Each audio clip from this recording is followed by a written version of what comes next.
In this skill, we're going to learn how to calculate standard cell potential for a reaction, and we're going to learn how to use that to figure out if a reaction will be spontaneous or non-spontaneous.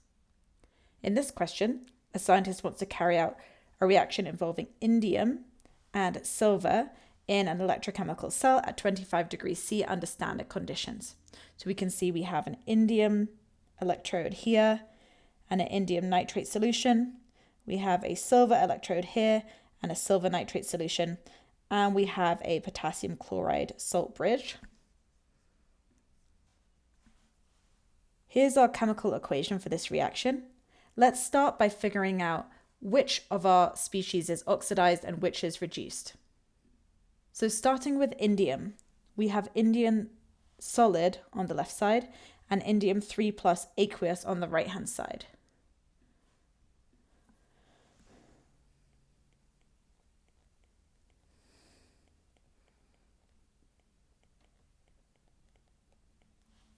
So right now our charge on the left is 0, our charge on the right is 3+. If we add 3 electrons on the right hand side, our charge on the right will be 0 and our charge on the left will be 0, so charge will be conserved. So that means that indium is losing 3 electrons to form indium 3+.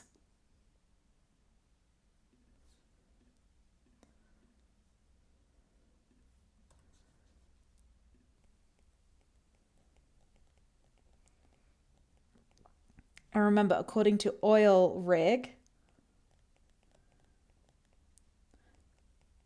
oxidation is loss of electrons and reduction is gain of electrons.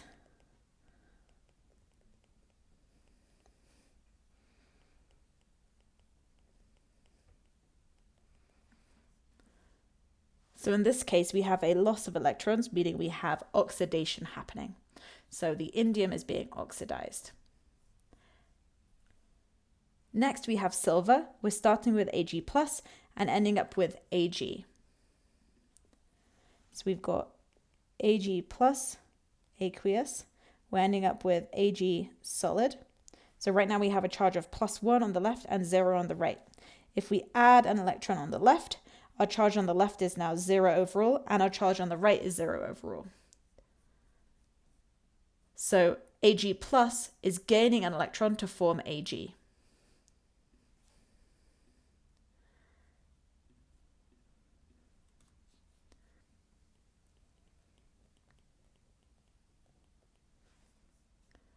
Since we're gaining electrons, this must be reduction that's happening.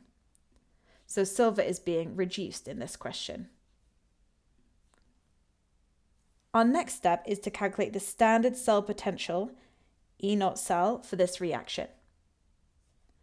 Over here, we've been given the standard reduction potentials for each of these reduction half reactions. So it says red there, meaning it's for the reduction reaction. We know that when indium 3+ is reduced to indium, we have a standard reduction potential of -0.34 volts. When Ag+ is reduced to form Ag, we have a standard reduction potential of 0.8 volts. Here on the reference sheet, we have our equation for standard cell potential. The standard cell potential is equal to the reduction potential at the cathode minus the reduction potential at the anode.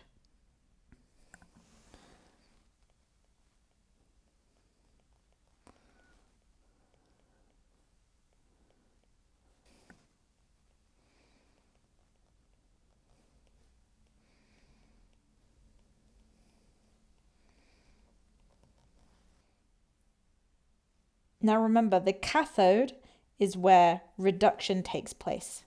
So here's silver's being reduced, so that's going to happen at the cathode. And the anode is where oxidation takes place.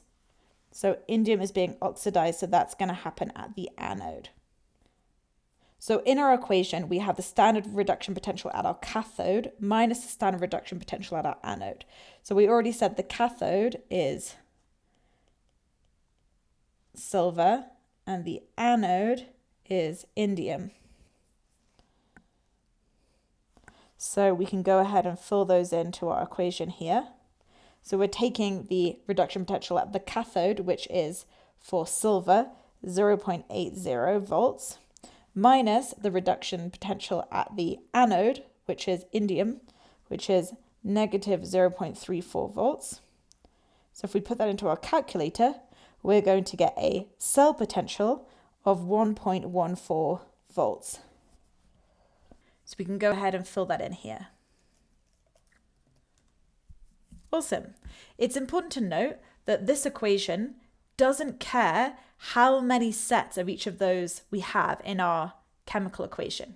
In this chemical equation, we've got 3 Ag plus forming 3 Ag, but we don't need to multiply the reduction potential for silver by 3 in this equation. All we need to do is use those standard reduction potentials, take the cathode and subtract the anode. We don't need to worry about the coefficients in our chemical equation for finding the standard cell potential.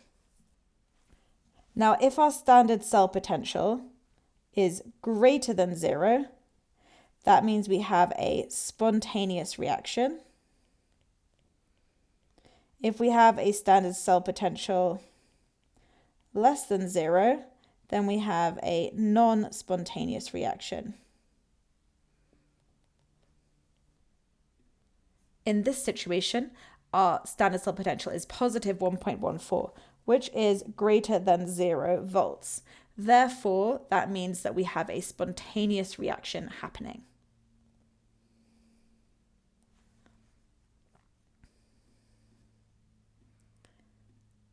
Lastly, we're asked, can this reaction happen in a galvanic cell under standard conditions, or will an electrolytic cell be needed? Remember, a galvanic cell is one where the reaction happens spontaneously and produces a current on its own. An electrolytic cell is one where a voltage is applied to the cell, forcing the reaction to happen. So non-spontaneous reactions can only happen in an electrolytic cell. In this situation, since we have a spontaneous reaction, it can happen in a galvanic cell. So in this question, our first step is figuring out which species is oxidized and which is reduced. Then we're going to take our standard reduction potentials and put them into our equation, starting with the standard reduction potential at the cathode and subtracting the standard reduction potential at the anode to find our standard cell potential. Once we have that, if it's greater than 0, our reaction is spontaneous and it can happen in a galvanic cell. If it's less than 0, then our reaction is non-spontaneous and it needs to happen in an electrolytic cell.